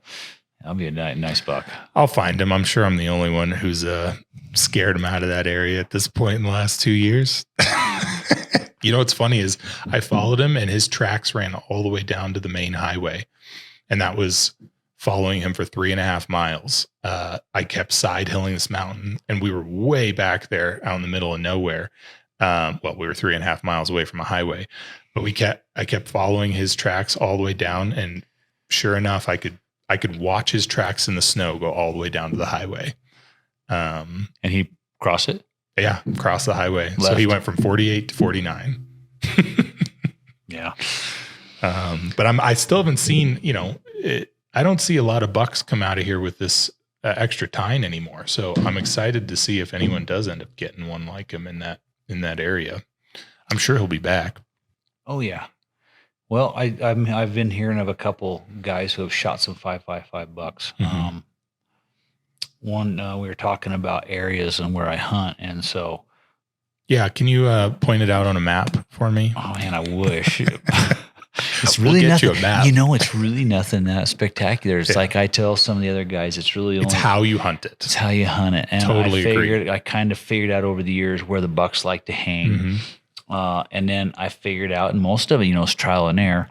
The one place I go, if you go off the wrong trail, if you don't go the right place, you will regret it from the bottom all the way to the top. Mm-hmm. And I didn't know it until probably the second year or so hunting it. I was packing a buck out, and there's a trail you got to get on, and it will cliff out, and it will take you down into this terrible waterfall system, and it's straight up and down. And then you'll get out, but you're going to have to backtrack a half a mile, and then Can't do a nice and loop. if you're really tough, and you know, because you're coming out with a 100-pound pack probably if you have your gear for hunting and overnight, and then but just going to be straight up for a quarter mile. It would be terrible. It's already hard enough in there, and so. But what I have learned is I think there's good bucks, and I don't say this boastfully, but I do believe that if I spent some time every year doing a little scouting, I really feel like for the most part I could probably kill a 27, 28 inch buck every year. Wow. If I spent the time. Right. And I don't spend the time that I used to. Just, you know, life happens and family, and now I got 5 grandkids, and they're hunting. I was going to say they're getting ready to hunt. Huh? Yeah, they're hunting, and so the oldest one, you still got to show them up then. Oh gosh, they're used to showing me up. he's hunted 3 years and he's killed 3 bucks and a cow elk. Wow, and he's 12. That's crazy. Like, wow, man, I better pull it together. Right. Yeah. But so it's just life happens, and so I don't spend the time, and quite honestly, I don't find the bucks either. Yeah. And so, you know, I think all of us too, you know, for being a good sportsman, I know guys who really want to kill a good buck every year, but they don't put the time in either. Right. And so I used to kill bucks real consistent, but I was putting in the time. Right. And as I'm getting older, you know, I have grandkids, and my wife wants more of my time. And, you know, I'm also a pilot, and so I'm flying, and so my time, you know, I only have so much time after working on the weekends. Right. So, but you only have so many years left. 15, 20. I have a lot of friends that are always 77 years old. That guy's hiking. Gives you some hope. I just couldn't believe it. Yeah. And, you know, and it's like, what was funny is he took me in and he got me on some pretty nice bucks I could have taken. And he's old school. He's wearing a pair of blue jeans. Right. Just like a Levi coat or something. It wasn't even a warm coat, and it wasn't camo. I had all the trick stuff, you know, and I'm not too over the top with it. And, and I didn't really look like a hunting model, but close. Right. And he's like hunting with the old Jansport day pack with an apple in it, you know, type of guy. No gloves. We're going in there. My hands were cold and I had gloves on. And he's hiking with the 264 leather sling over the shoulder, hands in his pockets, and then a lot of times just no gloves. I'm following him. I'm following him. He's taking me to his hunting spot. That's awesome. And I'm just going, man, that's got to give you some hope then. Oh yeah, it's just like, you know, I probably don't need half the hunting gear I got. Right. But it looks cool. It does. Yeah. And if we're shooting 1,000 yards, the deer aren't going to see anyway. So right. And there's situations you get yourself in where you're so uncomfortable that just adding a little bit of comfort is nice. Yeah. Well, gloves are nice. Gloves, I mean, yeah, that's pretty simple. Right. I mean, but when you don't have gloves and you're up there and you forget your gloves, it's the worst day ever. Yeah. It's just like, man. And yeah, I have got myself in a couple scrapes, you know, and I was glad that I had, you know, good gear that wicks water, you know, wicks moisture and is maybe not waterproof, but water resistant and, you know, cuts the wind. And I mean, it's, I'm not saying it's a bad thing, but I really got a kick out of hunting. You know, he's the old guy with still hunting in flannel shirts. Right. And, gosh, that's crazy. You know, had a peanut butter and jelly sandwich literally in an apple in his pack. And, he didn't even have water. I think he did have to have a little water, a little one. And I'm just like, gosh, man, I just barely be getting going on that. Right. Well, tell me your best buck fever story. And I'll tell you mine because my best one was this year. I think it typically has to do, I've got it a little bit a couple times, but I got it one time pretty bad. And I think it's because I seen the buck and I hadn't really killed I've killed some pretty good bucks at that time, but this would have been the best one. And I seen him in the morning and he was at the top of the world. And my daughter and I had drawn a really good tag. And so we backpacked in. She was about 12. We were backpacking. We left at like 2 hours before the sun came up, headlamps on, we're going in, and I didn't see him at this time. And my daughter gets in there and she's got the flu and she's shouting on the trail. And so I take her all the way back to camp in like an hour and a half. And I'm like, that day's shot. I was really bummed. A little selfish. And so what the heck? I went back to bed, slept for a half hour, got back up, and I took off again. Yep. And I get way in there and probably 2 miles, and I look up on the mountain. At the very top of the mountain, I see a little white rump patch, and I knew there was no does up there. I'm like, that's a buck, because I'm finding the does couple previous days low, about mid mountain. I knew it was a buck. I didn't know how good, but I knew it was a buck. And so I'm hoofing it. I'm working for it. It takes me 5 hours to get there. And I keep looking at him. He's still there. He's feeding. He's still there. He's feeding. Gosh. And I finally get all the way up there, and I have to sneak really slow through this open basin because I can't crawl, because I don't know what they're called, but there's these great big old leaves that dry, short plant on the ground. Oh yeah. And they just get really noisy if you try. And so I'm trying to Navigate walk around through it. them. And then there's some sparse pine trees. And so I'm walking a snail's pace, really, because I know if he doesn't hear me, he'll pick up my movement. And so I'm like really walking slow. I can't crawl. So I'm walking like literally, just really, really slow. I get to like a pine tree, and I'll squat down, lift up my glasses. I'll look, he had bedded at this time. He's still there. And I make it to, he's about 450. Now at this time I didn't have a scope. I was shooting my old 300, and I just had a 3-9 Leopold. I didn't have any range finding optics on my gun. I didn't even have a range finder. And so I'll be honest, I misjudged him for distance. And so I sneak, and I get to where I can't go any farther because he will see me. And he's bedded, kind of sideways to me, but kind of looking right at me. But his body is where I can see his part of his ribs. What he'd done is he had dug out a bed in the shale, so I can only see about half of his side. And I pull down on this buck, and I'm on this big old. There's a huge a white pine, and it has a big old root system, and I'm laying over the root. And this had never happened to me before, and so. Oh, I just hate to even think about it. It was treacherous, and because I'd bear down, and I'd take a big old breath, and I'd drop half my breath, and I'd start shaking. Oh my gosh, this has never happened. And I think it was because I've been watching that buck for long, 5 hours, right? And the anticipation is building, and so I just I can't look at the horns. I tell myself, okay, don't look at the horns, just concentrate on the shot, just bear down and get this thing done. And so, okay, I take a big breath, and I bear down, and I was just like, are you kidding me? It's never happened to me. And it took me like 4 tries. Gosh. And finally I'm just like, I take a couple big breaths. I just pull down, and I get it done. I shoot, boom. He just flips down the hill. He's flipping, and he is steep country, and he's just a rolling. He probably goes 125, 150 yards. And I watch, and I can all 4 in the air. And I sit there. I racked another one. I'm sitting there just in case it wasn't great. And he never moves. And so I go over there.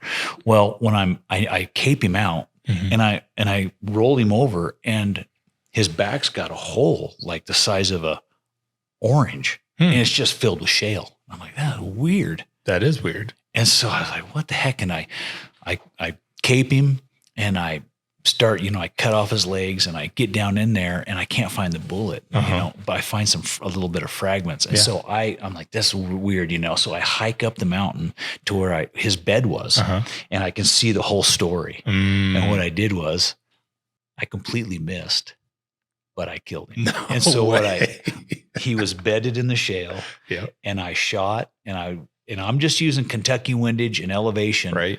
And I can see where my bullet hits the shale, probably about 6-7 feet this side of him. And I skip it off the shale right into his back. And I broke his back. And that's why his back was clear full of shale. And I could see the trail of the bullet. And I was just like, wow. That's crazy. Yeah. And so you thought you got rid of your buck. I was going to congratulate you on getting rid of your buck fever. Well, I did. I got rid of it long enough to get it done. Right. That's awesome.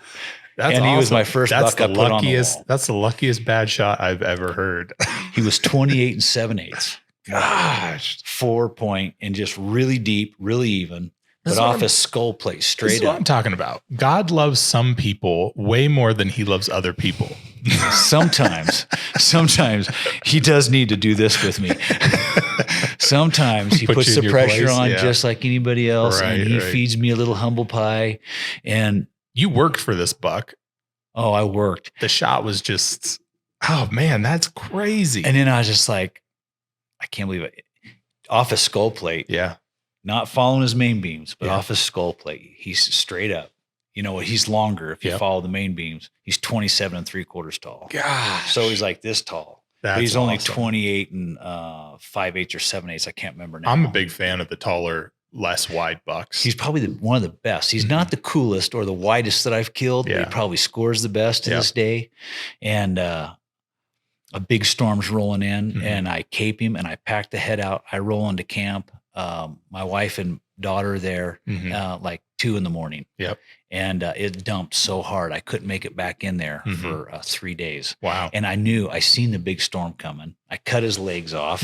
I pull him up on the biggest sagebrush I can find. I jack his ribs open with the stick so he'll cool. Yep. And me and John Brooks go back 3 days later. I talked him into I'm it. having him on this, by the way. Oh, are you? Yeah. He always teases me. He goes, man, I'll never forget that time you took me up there to get that buck. And we are hiking and hiking and hiking. And finally I go, Reed, where's that buck? And you say, you see that farthest ridge right there? And he goes, are you kidding me? And I said to him, he's not there. He's further. Oh my And he was. gosh. I wasn't joking. And we were in Oh. snow. It snowed like 3 feet up there. Oh my god. And we were soaked. That's a good friend. No, he was just unsuspecting. He didn't know any better. Oh. Because I never really He was told already him. halfway out there. He was had to already keep committed. going. He had to go. That's funny. And so I couldn't have done it with John, without Right, John. right. And so he was a great buck. I better get a range finding scope. Yeah. I mean, I have a rangefinder that I use continually. It goes in my pants pockets on the side, and I'm continually, if a buck Yeah. pops out there, how far away? My scope does it, but I like the backup too, because if it's hot, there's a little bit of heat waves. Yeah. Sometimes you're like, I could swear he's this distance. Yep. I don't know. No, I get that. And so I will range just to double check my scope. And more often than not, I just go, okay, the rangefinder, I'll hit 2 or 3, 4 times, Yep. 750, or, I don't really shoot that far, but let's say 550, Sure. 6, if it says 700 or whatever consistently, I put the 700 yard mark on it. And I think there is something to the buck fever thing about if you have a ton of time to stare at something, it just gets worse. It's like Christmas. Yeah. So this year, I have this really funny spot that you would laugh if I pointed at it, because you'd be like, what? I'm like hunting above that. And I'm hunting at the base of I won't this. laugh anymore. 10 years ago, maybe. I got this spot that I know if it's going to snow, I will get to this spot every single time, because all these big bucks head out from the rocks, head out from, up above tree line, and they come down and feed right in this first snow. Usually the first snow is when they're just a little bit dumber than they normally would be. And so I hang out in this spot, and it's literally, it's a 200-yard shot every time. And it's a face that just has this little section of a gap that's in it. And the rest is just trees, but I'm in a gap, and where I'm shooting it is in a gap, and there's nowhere else to look. You can't spot way down on the mountain. You can't spot up. There's nothing. You're in a forest, and you're looking in a forest except for this gap. And I get my gun ready, and I put it in this gap every time. And every single year at around 9 a.m. on that first winter snowfall, you'll see these bucks come out of the mountains and come right through that gap. Whether I can actually get a shot on them, that's a different story, because sometimes they're just booking it through. Mm-hmm. They know that there's a gap in that forest, and they run right through it. And I'll just watch these big bucks, one after the other, run through this open gap. And this year, do you want to point that out on a map? Yeah. I'll right after this, of course. You get me a map. I'll mark it for you. I'll put you in a real good spot, Reed. I bet. Where no bucks come through any gaps. You can see doe after doe after doe. No, it's just, it seems to be that I'll either get a buck in this area or whoever I take gets a buck in this area, and decent bucks. Not the bucks you're talking about, but decent bucks and really easy. I mean, it's a hike to get in there, so I'm not going to say it's super easy, but it's at least nice to just know that there's going to be something that crosses in this area almost every time. And so this year, 3 bucks come into this gap and then stop and feed, which I've never seen happen. Usually they just kind of book it through that area. And it gave me so much time to get set up, get ready to take a shot, that my first shot was a complete miss at 200 yards. The buck just stood there. And I haven't had that happen since I was a kid, but just stood there and looked around. I tried to reload my gun, but my bolt popped out because everything was so frozen. My bullets were frozen together in my clip. So I couldn't even get the bullets out of my clip. I was using the shell from the bullet that I just shot to try to dig the ammo out of my clip. And I couldn't. And my pack was up on a ridge about 50 yards above me. So I was able to sneak up, grab some bullets, come back down and put one in. And then I realized this had to have been me. This is not the gun.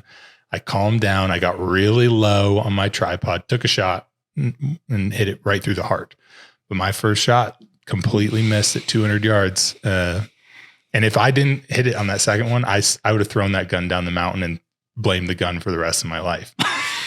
But I knew it was me because I've been shooting it a lot this year, making sure that it was on target. And yeah, I think a lot of people blame their equipment when oftentimes it's that buck fever that they don't know is happening. We always used to say it's a poor carpenter that blames his tools. Yeah. You know, I'm just now at the point where, you know, I've gotten some okay bucks, but I really want to get a good buck. You know, some of the ones that I've seen that I just haven't been able to get close enough or haven't been able to pull the trigger for whatever reason. And so I'm right at that point where I'm like, now I'm going to go real far into the mountains. Well, and that's what I did. That's what I went off started. And then the next thing you know, you're on just the meanest country, the highest you can get. And you're sometimes questioning yourself, right? Really, I seen a whole buck in the back of that pickup down at town. And not just one, but I've seen a couple in the last week or two. Right. And they're not getting them out of this country. And so you question yourself. But I think the other part of that though, too, is, you know, again, if they were easy to kill, where's the challenge? Yeah. And and you wouldn't chase them like you do. Totally. And when they're hard, that's what makes them a trophy, you know? And most of my bucks, and I say I have some trophy bucks, but most of my bucks probably, when it comes down to measuring, would make it in the books. You know, I'm going to tell you they won't. They're trophies to me. That's for sure. And they look cool, and they have a really good, just that maybe a trash factor, or they're wide, they're big. And but if you was to put the tape up on them, you know, a lot of guys would go, pfft. And, you know, and rightfully so, but they're trophies to me. That's right. And so I can sit there in the morning. I can the biggest buck you get is the next biggest trophy you've ever got. You know, some people have only shot 3x3. I mean, I was talking to a person the other day who's been hunting for years, and they finally got something bigger than a 2x2. It was a 3x3, a big 3x3, but a 3x3. Most people would be like, it's just a 3x3.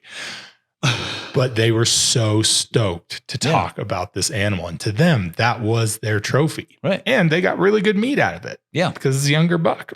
Well, and so, you know, my grandson, he's killed I think there are 3 points. Mm-hmm. And they're smaller. But he killed a pretty good one, like 24, 25 inch this year. And he was telling me here just a couple weeks ago, Grandpa, I'd really like to shoot a big one. I go, you know what? I want to see you shoot a big one, but you'll never appreciate a big one if you don't shoot some little ones. Yeah. But the other side of the story is you'll never shoot a big one if you keep tipping over the little ones. Right. That's and totally sometimes true. As bad as you want a buck, you just got to go, man, I want to shoot that buck really bad, but I've got lots of 2 points and 3 points. You got to keep going. My buddy who's got a couple 190 bucks now from Idaho in open units. He says the same thing. He almost doesn't even shoot bucks anymore because he goes, I want that buck to be 3 years bigger than what it is right now. And I'm like, that buck is massive. We'll be looking at it in a spotting scope scouting season. I'm like, that thing is massive. He goes, yeah, I need it 3 years bigger. Yeah. Like, what are the odds that thing even gets 3 years bigger? He goes, pretty good. If they make it this far, they're smart enough to usually make it a little farther. But you have to know when you're a trophy hunter, you might go home with nothing. Yeah. And more often than not, and some guys, and like I said, I've went a couple of years. I went one stretch 9 years without killing a buck. Wow. And so, partly, I'll tell on myself. Okay. Partly because I didn't know what I was looking at. I went one section for 9 years. I didn't kill a buck. And then I got frustrated and I said, I'm going to shoot the first nice 4-point I see. And that's the one I told you the story at when I went clear to the top. Yep. That was the first, the first buck I had mounted. Yep. But when I shot that buck and I, in my mind's, my mind's eye, and I'm looking back at that time, I started thinking, oh my gosh, I have passed up some really good bucks because I didn't know what I was looking at. Right. Yeah. I can believe that. And sometimes, we're all waiting for that buck that looks like an elk, on the horizon. I looked at that. I thought it was an elk, but it turns out it was a buck. We all want that. Right. But I think some guys pass up, and I've had some, and I've done it. Yeah. I've passed up some bucks going, can't be that big. He's not that big. Yeah. And then you go home and you look at your bucks on the wall and go, oh, he was bigger than that. Bigger than anything I've killed. What was I thinking? And so I think sometimes too, we kind of need, if you're really wanting to shoot a good buck, you kind of got to know what a good buck is. Right. And it's, at the same time, it's not about a lot of people look at my bucks and go, man, what's he measure? I don't know. Yeah. You never measured him? Nope. Right. Because I don't care. Yeah. Because I like him. I'm the same way. And every one of my bucks, I hunted by myself. Yeah. I was solo on all of them. Solo hunted on every single, and I've got even more in my garage that I haven't even mounted. And, but I hunted all of them by myself. I found them by myself. I shot them by myself. I packed them by myself. And that's part of the trophy too, the experience, And so when I say I sit there and throughout the summer or whatever, and I'm drinking my coffee in the morning, I'm looking at them bucks on the wall, go, man, that was a fun hunt. Yeah. Man, I'm just going, how much longer till hunting season? And I've had some guys come to my house, well, they're not that great. No, you're right. And, but most of those guys, and I'm like, well, have you killed anything like that? Right. Well, no. Yeah. Well, they don't know what they're talking about. Shut your pie hole. They have no clue what they're talking about. I get it. Do you know how long it took me to get this thing out of there? Compared to the ones in the magazines, you're absolutely right. It's nothing. But it's my buck, and I did it, and it was a lot of fun. In an open unit. And it's worth mounting. Yeah. And you're even sitting here going, how many inches? Right. And if I told, and I really don't know. Yeah. Because I'd probably be disappointed. I'd probably be like, oh man, gosh, my 170 buck I thought was 185. I had to wipe the milk off his lips. Right. And I'm just like, no, I don't want to ruin it for myself. Yeah. I like it. So, hey. And that's awesome. And that's what I'm starting to realize that I really do love mule deer hunting. And part of the cycle that I'm trying to get into is getting an elk for meat. So then that way I can really focus on trying to get something big and not focus on the meat for mule deer. Right. Obviously the meat's important, but it'd be nice to just say you're covered. You're covered with elk. And now you can just try to get the biggest thing you can get for a mule deer. And if you can't, you can't. Yeah. You walk away with a fun year. Yeah, that's right. That's right. I agree. And it's just, it's about the experience. And now I got them Grand Boys coming up and oh my gosh. That's going to be fun. They were at the house for Thanksgiving, and the one who's not old enough to hunt yet, the whole time, Grandpa, tell me about that hunting story on that buck. Tell me about that buck. And he's like, Grandpa, you still never told me the story on that buck. I go, I'm tired of talking, and so I'll tell it to you though. Yeah. And so on the way home, I had to bring him home from Chalice, and they're like, Grandpa, you got to tell me. He's in the back seat. He's right up in the front, and so I told him the whole story, and it's pretty funny. That's awesome. The kid's like salivating, and he's only 7 years old. Right. Gosh. And so I'm just that's cool. Now you can just show him this podcast. He'll get some stories done. Yeah, we'll see. Well, he's already heard them all because he pesters me till I tell him. I should interview him then about your stories. That'd be pretty funny. It'd be interesting how they come out.